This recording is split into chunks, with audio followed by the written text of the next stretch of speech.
You don't get the power of peace by going through just simple, ordinary things. Oh no. You get the power of peace by going to the mouth of hell itself sometimes. You see, peace can be used in different ways, and so can power. But power as a noun is the ability to do or act, the capability of doing or accomplishing something. If you're going to use it as a verb, power means to move about by means of motive, to move with great speed or force. If you use it as an adjective, it's relating to or utilizing strength. But the bottom line is the power of your peace happens through the focus of your testimony. I want to tell you one of my little testimonies. When I was 24 years old, we were coming back from Africa.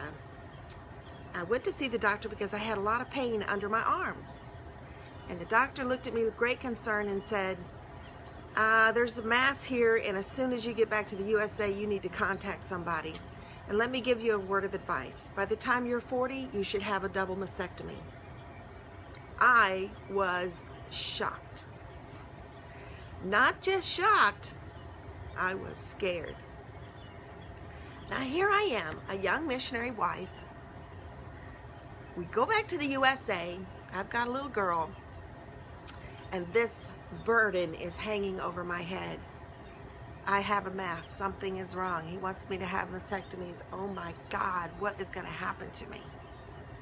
And at that time, the group of churches that we were involved with didn't allow you to be totally honest and frank and real with each other. Everything was about image. So I couldn't share my heartache or my fear with anybody. You weren't supposed to be afraid. You're supposed to be on top of the world. Everything's fine and dandy, no problem. Everybody's got a big church and very successful. Of course, it was all according to the world's definitions. But this kid right here was in trouble. Bottom line is, did find a doctor. He did give me bad news. We think you have cancer. We do recommend surgery right away. Wow, the days before that surgery were terrible days for me. I didn't have any peace. Oh, I'm supposed to be the pastor's wife now. We were pastor at church. Supposed to have my act together. I didn't. I was very, very alone and very, very afraid. I remember waking up at night and crying to myself softly as to not wake my husband, because I knew he didn't have the answers. What on earth am I going to do? Am I going to die? Is this going to be painful? How am I going to live? How are we going to pay for this? All questions, tormenting questions that stole my peace. Well, the day for surgery came. You face your own mortality. In fear. No peace. What? You're supposed to be saved. Gayla, you're supposed to have it all together. Yeah, right. Obviously, I'm still here, so there's more to the story, right? Yes. So, I remember different church meetings, and I couldn't tell anybody what's happening. And I was very, very alone, it felt. Very, very afraid. Day of surgery comes. I just knew I was going to die. I just knew it. I was scared to death. How's death feel? What am I going to go through? Am I really saved? Do I really know Jesus? Is he really going to help me? Real questions from a real heart of somebody in need.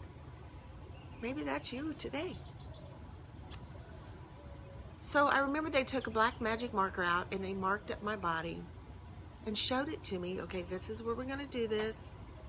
If we get in there and this is advanced, you will have a radical mastectomy. I remember saying, well, if I'm going to die, I'm going to die, so why don't you just take both of them, and then I won't have to worry about it. Really? You're young. You've got a lot of life to live. Oh no, not me. I just knew it was going to happen. So we went to surgery. Amazingly, I woke up out of surgery. to shocking news. Well, Miss Holly, we were wrong. We're sorry we put you through this. You don't have cancer. And then the realization hit me. You mean I mentally abused my own self all that time for nothing? You mean I was afraid for no reason?